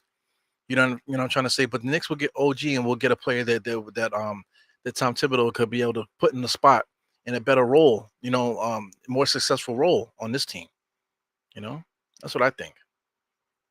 But we can get an OG, without trading like too much. Head in the clouds thinking that we're gonna get Giannis for Fournier and 7 pick swaps. That shit is not gonna fucking work, man. Oh, save your chips for the superstar when Giannis axes out when he begs for a trade. Then the Knicks can give the 17 pick swaps. Sheesh. All right, let me scroll down here. Pause. I see pause stuff. What's going on here? Let me scroll back to the end here. I'm missing so many comments. Thank you guys for contributing, man. We got a whole crew of guys here. We got Zach, not Zach, Pudge, Alawise. We got Geraldine. Thank you guys. Juju, Bo Ishmael, thank you guys for contributing and hanging out with me today. All right, so 40 seconds left in this third quarter. We're going to get into some more play-by-play, man. I want to get into it. I see Scal. Scal is getting in the mix there as I'm talking. Good heads-up play gives it over to Charlie Brown. Charlie Brown's a good basketball player. I really enjoy watching him play. I really enjoy Moore, too. I mean, not Moore, Barrett. Barrett did a good job there trying to get somebody open there. Charlie Brown with a nice little three-point shot on the interior pass there, and pass there by Garrett. Gives it over to Scap for the interior play. So this guy Garrett has been playing point guard for us. I don't think Garrett's a point guard, but he's been doing a good job, better than Trevor Keels. I know that. So that's embarrassing. It's embarrassing that the Knicks mentioned that Trevor Keels is basically a first-round draft pick for us, and Trevor Keels is not a good basketball player, man. So I mean, just to read off some stats. Let's read off the stats so far from the game. Make sure this is the correct. Make sure this is the correct score and stuff. Yep. So right now, Charlie Brown got 16 points. Is playing really well. Isaiah Roby has 12. Hasn't scored in a while. Hasn't really done much in a while. He has been playing 20 minutes. Michael Forster still trying to figure it out. He's out there. Got 4 turnovers, 7 points, 5 rebounds. Very low energy, but professional. But just not really getting it done out there statistically. Jalen Martin still hasn't been able to get off after he scored that 5 points in the beginning of the game. Hasn't really done much. He's been active in the game with 2 steals, 4 assists, 3 rebounds and stuff, but not really been able to score the ball. 2 for 9 at the present moment. Still got a whole quarter of basketball left, 22 seconds in the third quarter. This guy, Jalen Harris, I can't stand him, man. Guy's it's like the Jared Jeffries of Summer League. 4 points, 3 assists, nothing else happened in there. Scap, even though we're talking nice about him, he got 9 points, 4 rebounds, got 1 assist, 1 steal, 4 for 8 from the field. So the same running gun stuff. Everybody's just flying up the court. Now they got a Brooklyn player just flew up the court and just tried to get the last second 3-point shot. It's number 14. Number 14 is Lewis there. So is that Kira Lewis? You know, these guys are trash. There's so many trash players out there. I'm happy for Charlie Brown though. Charlie Brown with 16 points right now, leading the Knicks. You know, very, very happy for him. Like I said, if you look at the stats for Trevor Kills, he got 8 points, got no assists, got 2 rebounds. They got him listed as only 1 turnover, man. He got stripped so many different times. He should have more than 1 turnover. You know, he's not been playing well at all. You know, 3 for 5 from the field, 2 for 3 from the 3-point line. That's not him busting ass. It's just him. He just happened to make some shots. He was not doing anything out there.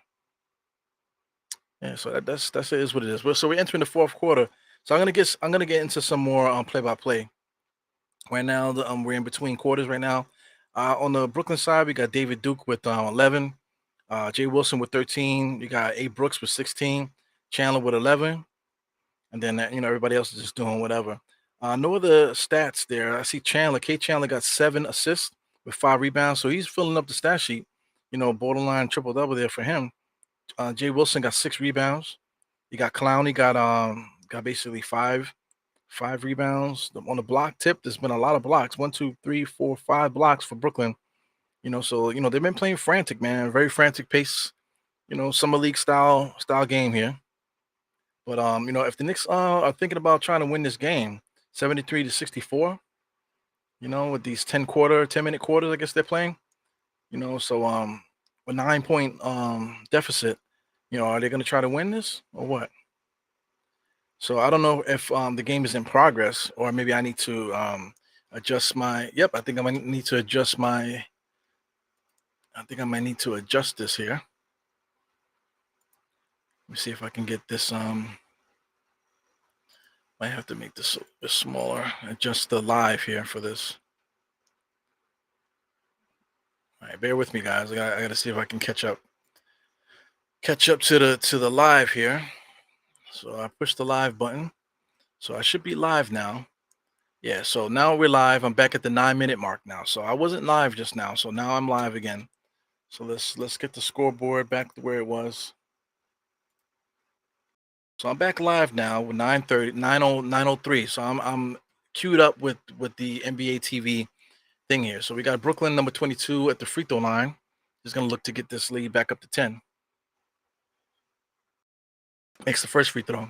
So number 22, that's Wilson. So Wilson, that's the dude number 22. He's the one that has the 7 assists. He's the one that has the 5 rebounds. You know, so he's been playing pretty good for them. Let me see.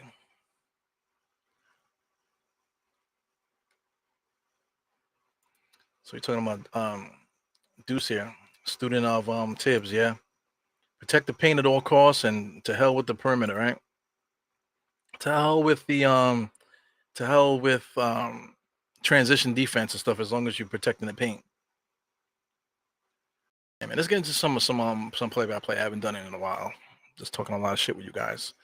Move this over here. Let's get into some true play-by-play. So we got number 44. Number 44 is fighting for his life a little earlier, top of the key, being guarded by Jalen Harris.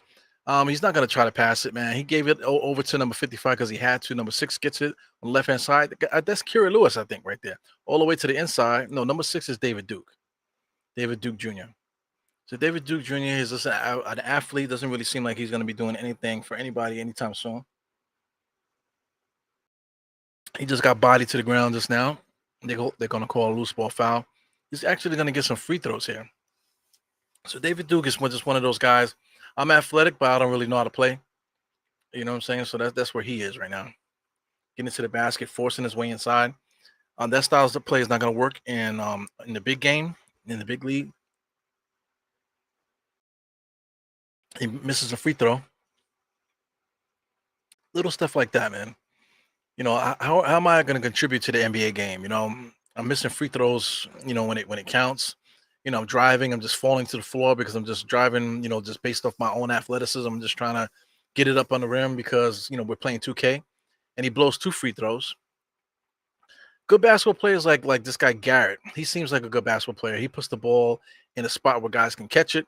Number 21 comes around the screen very nicely, gives it over to Michael Foster. Michael Foster was not ready for the pass, so another turnover there. Always give the turnover to the ball handler. But Foster just now wasn't ready for the pick and roll, and then he just gets the 3-point shot in his face there. So here goes Trevor Keels, just crossed over, almost got it stripped. Comes over, David Duke is just hounding his ass. So Trevor Keels just back and forth, has no handle, can't get no separation. Garrett was just took a dribble and just got the shot up. Loose ball foul there on Michael Foster on a push off. So Michael Foster's playing like pure dog shit right now too. But just little things there. Number 44, like I said, he's trying to get himself a contract in freaking what do you call it, China. He's trying to play in China. He's trying to get playing in the Thailand league. Number 55 coming around 2 screens there, gets it back out to number 44. 44 just launches that bitch. Straight air ball right out of bounds. That motherfucker trying to get himself trying to play in I don't know what he's trying to do, But he's just looking out for Dolo, trying to get those points on the board. Jalen Harris bringing the ball up the court, and they cut the game out so they could show Wembanyama. These Wembanyama sightings is becoming like the freaking the white Bronco on the freaking freeway, man. Yeah, I get the excitement for the kid. The NBA is anxious to get another star in here. But come on, man. Freaking OJ Simpson going on down the freeway with this freaking Wembanyama bullshit. Jalen Harris coming down the court, dribbling between his legs. Plenty of guys open, and he just goes into traffic, kicks it out to Trevor Keels. Trevor Keels misses a wide open 3-point shot. Here goes number 22, gives it up to David Duke there. Number 6 just lost the ball. Like I said, he just driving the lane, using his athleticism, forcing the ball up at the rim, can't finish. You know what I'm saying? Just wasting everybody's time. Now he's going to hit the free throw line, and he's going to blow 2 more free throws. Sheesh. To be young again, man. To be young.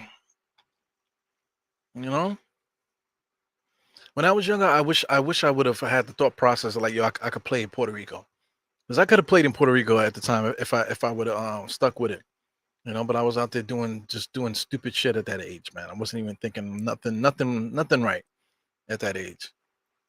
But I mean, these guys got an opportunity. They played at a high level. They got it in their mind. Said, listen, if I can't make it to the NBA, at least I can still play professional somewhere.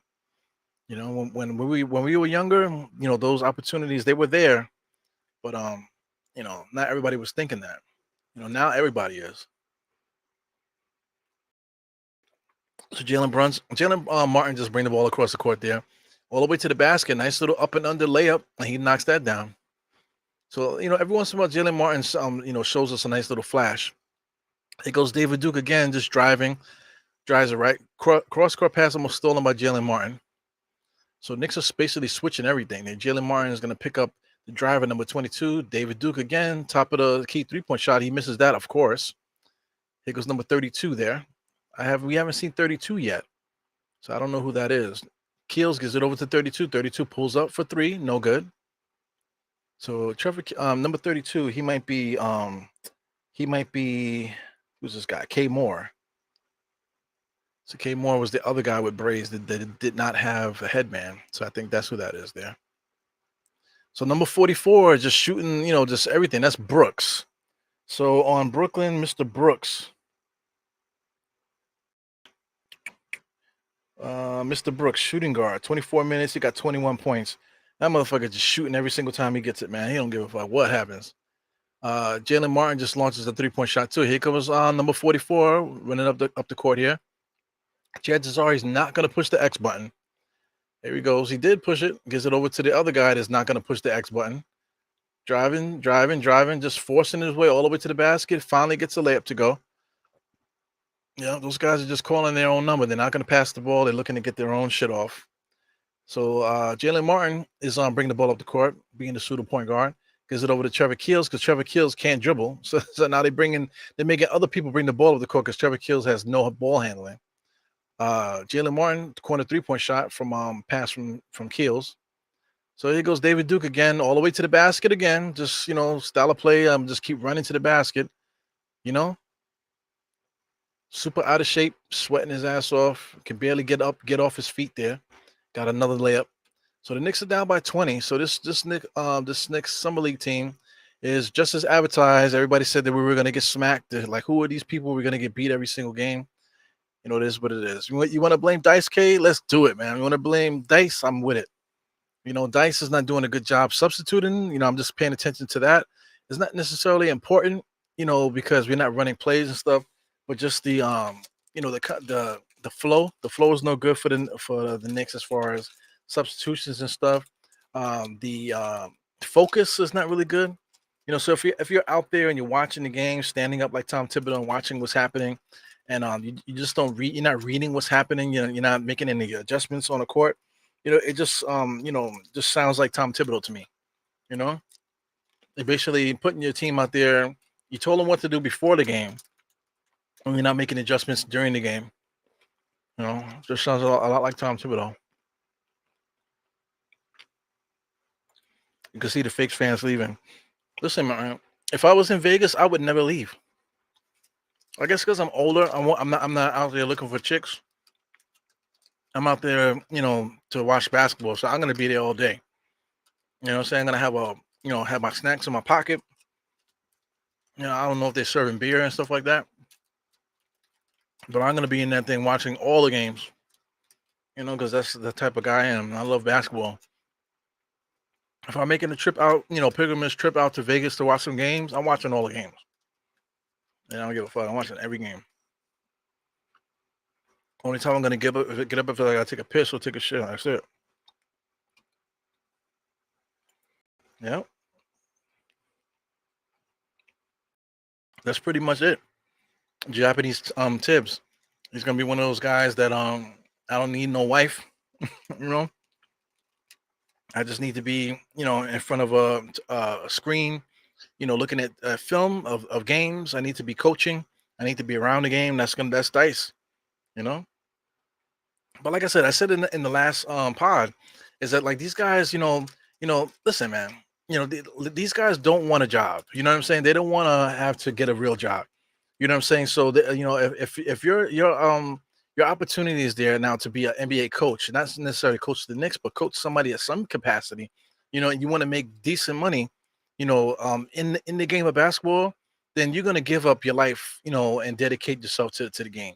Whether you're coaching the Knicks or if you're gonna be go back to Japan and coach in Japan or something like that, you're gonna do whatever you can to not have a regular job. And I get it. I wish I would have went down that path when I was younger. I can't do it now, because I got kids to feed. You know what I'm saying? But early on, you're trying to build your career. You're trying to get a staple. You're trying to get a real contract. You're trying to get a real job. Get yourself known around the league. You got to make those sacrifices, man. So yeah, I'm not hating on a guy like that, Dice K, and not hating on a guy like Tom Thibodeau. Because listen, man, do I want to coach basketball, or do I want to use my degree for what my degree was for? Managing the gap. You know what I'm saying? I can't find a job in my field, so I'm gonna be a freaking manager at the Gap. There's a lot of people out there that got accounting degrees that are like freaking managers. In the clothing stores, for Christ's sake. You know. Shout out to my sister. I'm always talking about my sister on here. My sister has a great job. Great paying job. I gotta say that. But it's not under the degree that she got. She also has an accounting degree, but she has a big shot corporate job, making decent money, but she's not doing what she did according to her degree. You know. So I'm saying Tom Thibodeau could have been district manager at the freaking McDonald's. You know. You know, if he didn't do that. So I mean, that's it. It's good money. But wouldn't you rather get millions of dollars to be a horrible coach in the NBA, or would you rather make $100,000 being the best district manager you ever seen?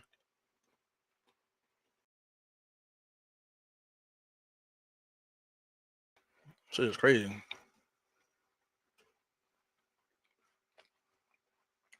All these jobs, for all the young people, man. I wish I would have tried to do that when I was younger. Instead of smoking weed and chasing after ain't shit women. I should have been trying to get this money. Shout out to ESPN. All these guys making $15 million, $5 million to give bullshit takes, to give horrible takes. They're paying these guys millions of dollars to be terrible. Shit is crazy. But hey, listen, man, I'll give up my life too. If you're gonna pay me $5 million to go across the country talking shit up and not making no sense. Back to the play-by-play. I got a mouthful of Skittles. Anybody wants to know what's going on here? It's not Coke. I don't have the Coke mouth going on. This is Skittles in my mouth. So 21, do something for a man. Gives it up to number 34 on the cut. Gets the rebound, puts it up. It's really bad basketball, man. 89-71. I don't think the Knicks scored in a long time. Shit is crazy.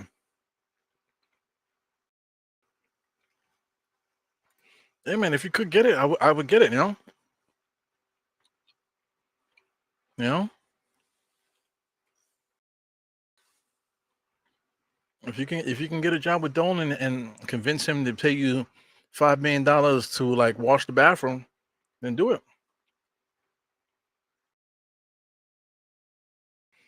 Hey man, let's talk about Jalen Brunson for a second. This is Kyle Savage. Says Jalen Brunson is the best thing that happened to you guys. It's crazy. Like, how did y'all get here? Yeah, man, Jalen Brunson is dope. The issue with that is that he's like 26, 27. He's at that age now. He's in his prime. So the Knicks gotta do their best to take advantage of that. That's why, like I said, waiting for Quentin Grimes to figure out if he's going to be a good player or not. Sometimes you got to make that trade and get that player that really is a good player. You can't waste Jalen Brunson's prime. Listen, Jalen Brunson I think is 27. So in 2 years, Jalen Brunson will be 29, the same age that Fred VanVleet is. Fred VanVleet just got a $260 million contract, to play for Houston. So I mean, Brunson literally is up for the same extension in 2 years. You know what I'm saying? When his contract is up, he'll be eligible for extension. I want to say in like 2 years, either next year or two seasons from now. So Brunson could, if he's still playing at this high level, he's going to be able to get 260 also, and possibly $300 million, depending on what the next CBA looks like. You know what I'm saying? So, are we just playing basketball, going to waste seasons, just so we can pay Brunson his money? We need to take advantage of this shit now because I mean Brunson is on probably like the best contract in the league. You want to talk about a descending contract? Oh, my man Shriver is out there, Mr. Papadopoulos. He's finally out there, and number 22. Number 20 is the point guard I was talking about. So he finally came in the game with 3 minutes in this game. So why put these guys in the game now when the game is fucking over? So shout out to Papadopoulos, number 25. So here goes the point guard, number 20, pushing the pace already. You can see just him pushing the pace the way he did just now changed the game there. Here goes Jalen Martin, fake the three, kicks it out over to number 20. Right away, 3-point jump shot, knocks it down. So I know I'm not bullshitting. Number 20 is a good basketball player. Why the fuck didn't he play earlier? So now the game is over. So here we go. The number 20 is pushing the ball again. So the game changed just because this kid came into the game. Moving around here, now picking up his dribble, kicking out to Scap. Scap gives it over to Jalen Martin. Jalen Martin's looking. Number 20 looking to pass it to him. These guys looking for each other. Gives it over to Scap. Scap, nice little hook in the lane, knocks it down. Easy, baby. 77-90 to 93. Knicks are losing this game. No chance to win. But, it's just very odd to see 3 minutes left in the game and you're going to put in, two new guys. What is this, garbage time? So those are garbage time players? I mean, I don't get some of these. I don't get it. Like I said, this guy like Dice, whatever his name is, I doubt he's making $5 million a year because that's what Tom Thibodeau's making around there.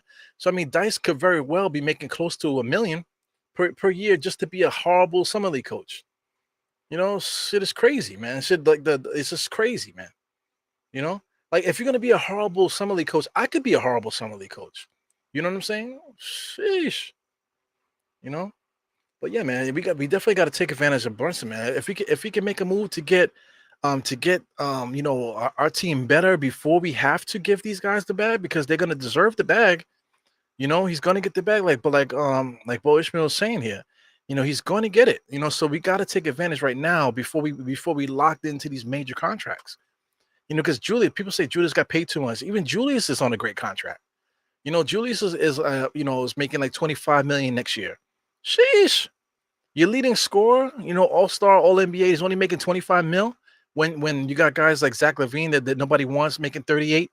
You got what's it? Tobias Harris is making $39 million next year. Shit is crazy. Other guys making 40, they don't deserve it. Shout out to Bradley Beal making like 30 something million. This is crazy. None of our guys make 30 million.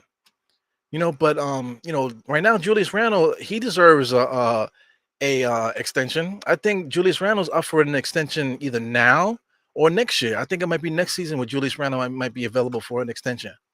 Julius Randle deserves $200 million too.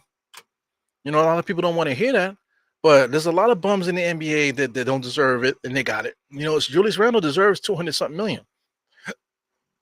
You know what I'm saying? Shit is weird, man. I know it sounds weird. Julius, not that he's just going to want the bag. The market is going to determine whether or not he's going to get the bag or not. And the market says that a player at his caliber, all NBA twice, All-Star game twice in recent history, 25, 10, and 4 this year, 25, 10, and 6 2 years ago. You know what I'm saying? So I mean, the guy, he's going to deserve a big payday when it comes. He's going to deserve a big payday when it comes. There's guys out there that got big time money and they never did anything. They never did anything and they got the money.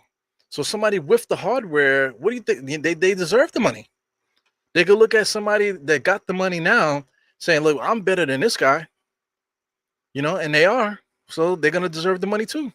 The market is gonna determine that, man. Wow. So number 14, it looks like number 20 slipped on a wet spot there. So number 20 slipped on a wet spot, like he hurt his groin there just now. Scap on the inside gives it over to another player that hasn't really played much there. That's number 26 on the Knicks there. He hadn't played at all. Number 28. He gives it over to number 13. Pull up 3-point shot. He just knocks it down. Street ball basketball right now. 98 to 77 a minute and 25 seconds left. Yeah, man. So this guy Richardson, number 20, gives it over to Scap. They've been running the same play. The Knicks have been running the same play back and forth for the last few minutes now.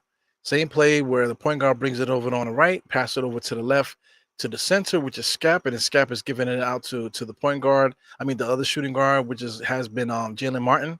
They ran the same play like the last 3 minutes, for like the last 2 minutes of the game just now. Straight. Same play. Here goes Shriver. Shriver kicks it over to Jalen Martin. Jalen Martin's going to do his thing.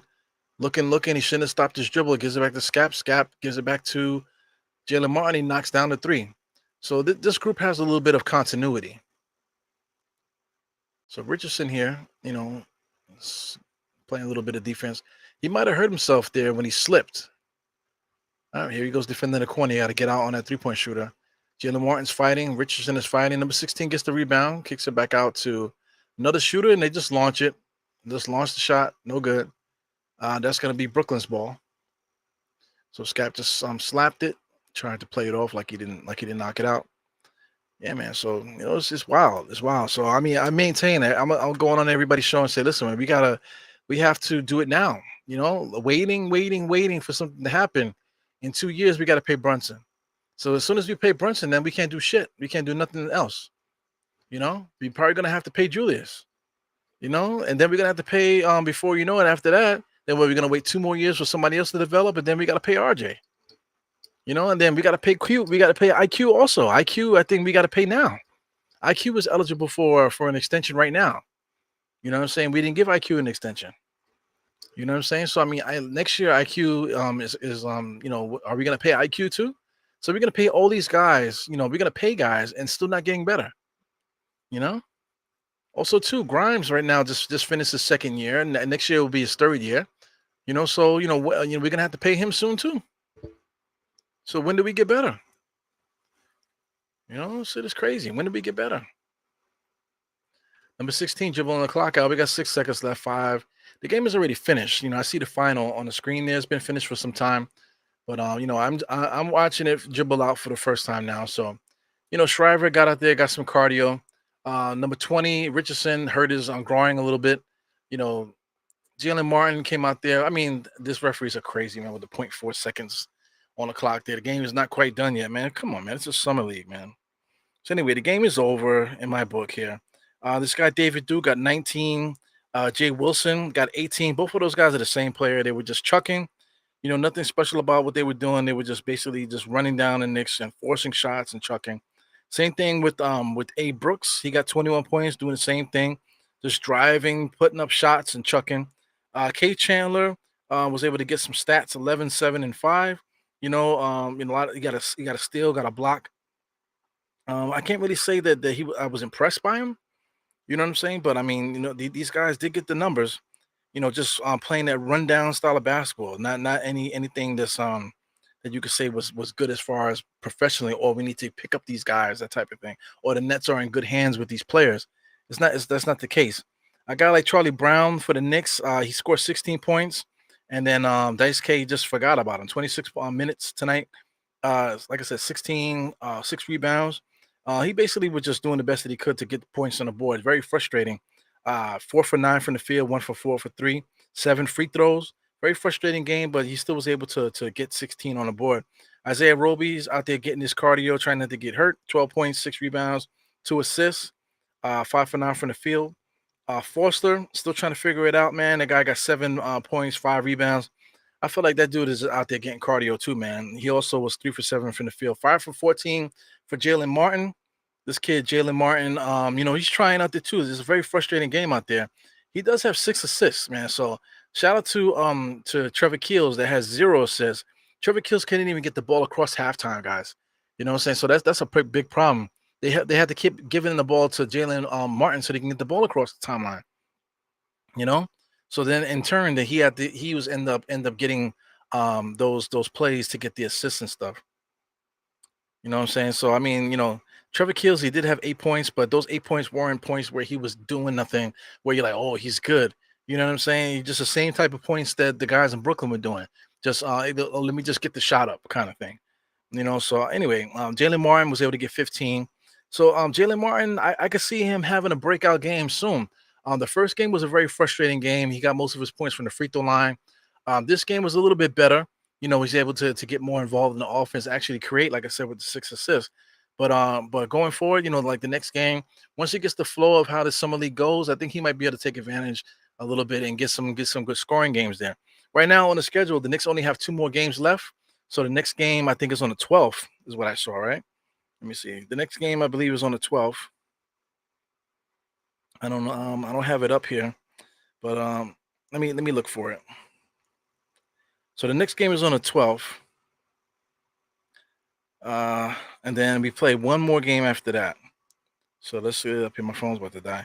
So we play Orlando on the 12th, and then we play Boston on the 14th. So we got some time. We got 3 days, in between games, to play Orlando on ESPN2, and then 2 more days later we play Boston. Yeah, man. So we're more than likely going to have only 2 more games. We're not going to be in the playoffs for the summer league. That's 4 games going to probably be enough for us. They might squeeze in 1 game. Sometimes they give us an extra game, make it 5 games for the summer. But it looks like we're going to be done. So it's nothing to shake a stick at, man. These Knicks that we're watching, there's not really good basketball happening out there. Don't take the wins and losses to heart. We just really need to see our guys play and see how they function, out there on the court, and just do our scouting and stuff like that, and see what guys can do. So like I said, I'm looking for Jalen Martin to have a breakout game at some point. But it is what it is, man. It's just summer league. It's like, I don't know what you're asking for here, but this summer league, it is what it is. I see one paragraph here. Let me show some love to Kyle Savage. He said it's true. The market is funny, but like even if any team get a good duo, how would you match the Suns, Warriors, Lakers, or Clippers? Yeah, man. But if like when you're talking about matching when it comes to like quote unquote star players and type of thing, but like there's certain guys that don't want Zach Levine. So how do you match the Suns, the Warriors, Lakers, or Clippers? So when you say that, you're talking about star players. Like the Clippers have Paul George and Kawhi, and they have whoever else they got on that squad. The Warriors got Steph, Clay, and those guys. The Lakers got LeBron, AD, and whoever else they got there. The Suns, they got Beal, they got Booker, they got Durant. How do you match up against those guys? Yeah, how do you match up against those guys? You trade Grimes, you trade IQ, you trade Mitchell Robinson, and you try to get Zach Levine. You know what I'm saying? You trade Fournier and IQ and maybe two first round draft picks for Zach Levine. That's what you do. You know what I'm saying? How do you compete with those teams? You go and get Zach Levine. You know what I'm saying? Or you get somebody similar to Zach Levine that can put points on the board. How do you defend certain guys? To get a master defender. You go out there and you trade for OG Anunoby. You know what I'm saying? You go out there and trade for OG, and then you still go out there and see if you can trade for Zach Levine too. Shit, you know what I'm saying? You do the best that you can to do that. Let's say RJ for OG straight up. You know what I'm saying? Whatever we're gonna put in the mix to make that work, it shouldn't be anything extra for the Knicks. If anything, it should be like a first round, not first round, maybe like 2 second-round picks since they're doing that. Let's say OG 2 second-round picks for RJ. You know what I'm saying? Or just maybe a trade exemption, or maybe one of the lesser players, just to make the money a little bit closer to for RJ and OG. There you go. Let it work like that, and then you make the next trade where you do Fournier and IQ and all that, and try to get Zach Levine here. Now you got OG and Zach Levine on the squad. What else are you gonna say? Now you got Julius right there that does what he does. You got OG being a defender. You know what I'm saying? Maybe you traded Mitch, maybe you didn't. You know what I'm saying? Mitch, let's assume Mitch is still on the roster. Then you got Brunson, and then you got Zach Levine. So how do you compete? How do you compete against the Suns, the Warriors, and the Lakers? You go get OG and you go get Zach Levine, and you add it to Brunson and Julius with Mitchell Robinson in the middle. That's how you do it. You know what I'm saying? So, if you're gonna complain and say, "Oh, Zach Levine is not that good," okay, then don't complain when it's just RJ and it's Quentin Grimes and we can't score. We're playing good defense, you know what I'm saying, but we can't score at all. And Julius Randle is dribbling in between his legs at the top of the key. Launching fadeaway 3-point shots. You know what I'm saying? When the shot clock is running out, and we're losing. What can you do? When RJ is completely disappearing when we need him to contribute. Well, Mitchell Robinson is we're losing the rebounding battle because he's getting frustrated because he's not getting alley oops. You know what I'm saying? It's just it is what it is. You get what you deserve, really, to tell you the truth.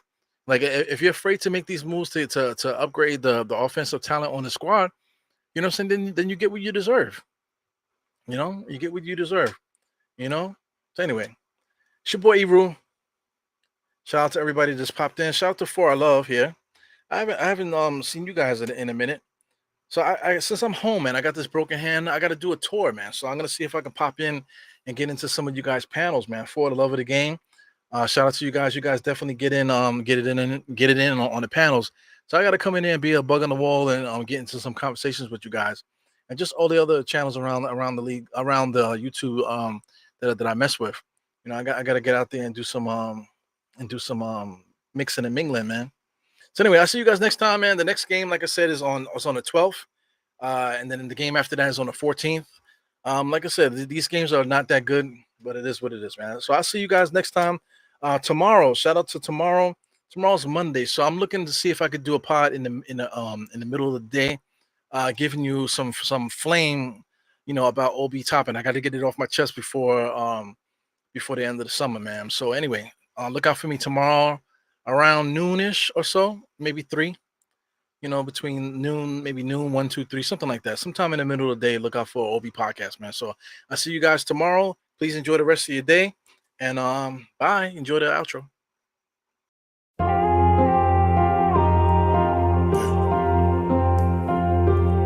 Eru, I see you.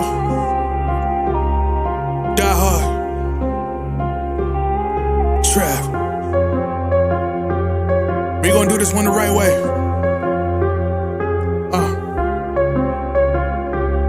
We in here forever.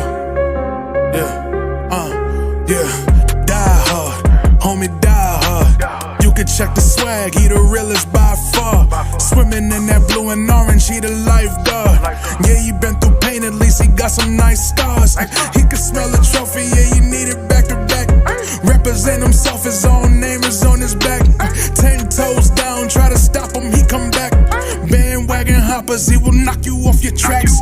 You ain't saying nothing, Nero been here from the start. He been working in the lab to take his team and make it art. See him going over film to help him build and make him smart. He will tell you how he feels because he's real and he got heart. He will never fade away, he will never change his face. Everybody picking faves and he's feeling out of place. Cause he is for the team and he always rep the squad.